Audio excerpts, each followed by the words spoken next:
আসসালামু আলাইকুম এভরিওয়ান। আজকে আমি কচুর মুখি দিয়ে চিংড়ি মাছ দিয়ে রান্না করবো। মুখিগুলো কাইটা নিব। মুখিগুলো কাইটা ধুয়ে নিয়েছি, এবার ভাপ দিতে বসাই দিব। এখানে ভাপ দেওয়ার জন্য পানি নিয়ে নিচ্ছি।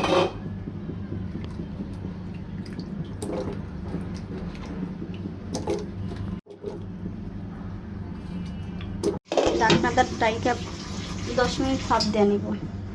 কচুর মুখিগুলো ভাপ দিয়ে নামাই নিচ্ছি। এখানে ফ্রাইপ্যান বসাই দিচ্ছি মাছ ভাজার জন্য। এখানে চিংড়ি মাছ হলুদ মাখাই নিচ্ছি।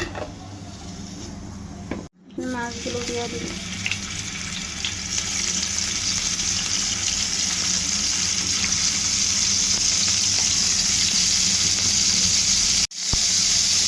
মাছগুলো ভাজা হয়ে গেছে, নামাই নিব।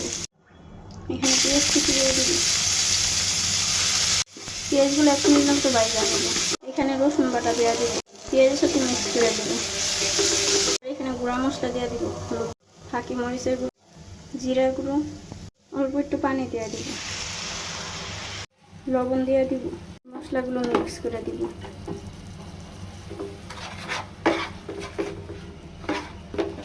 মশলাগুলো 2 মিনিট কষায় দিব।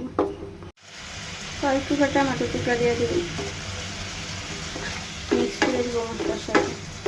মশলা 2 মিনিট কষায় নিতে এবার মুখিগুলো দিয়ে দিব, মিক্স করে দিব। মুখিগুলো 2 মিনিট মশলার সাথে কষায় নিব।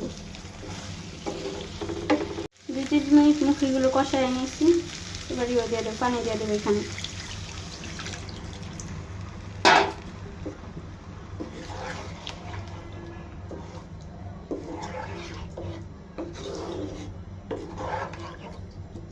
এখানে মাছগুলো দিয়ে দিব।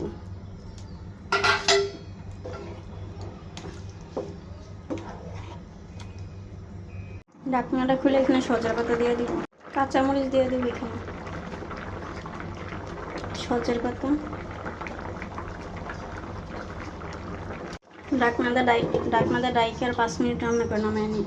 আমার চিংড়ি মাছ দিয়ে মুখি তরকারি রান্না হয়ে গেছে, নামাই নিছি তরকারিটা। সবাই ভালো থাকবেন, আসসালামু আলাইকুম। আর আপনারা এইভাবে রান্না করে খাইয়ে দেখেন কেমন লাগে।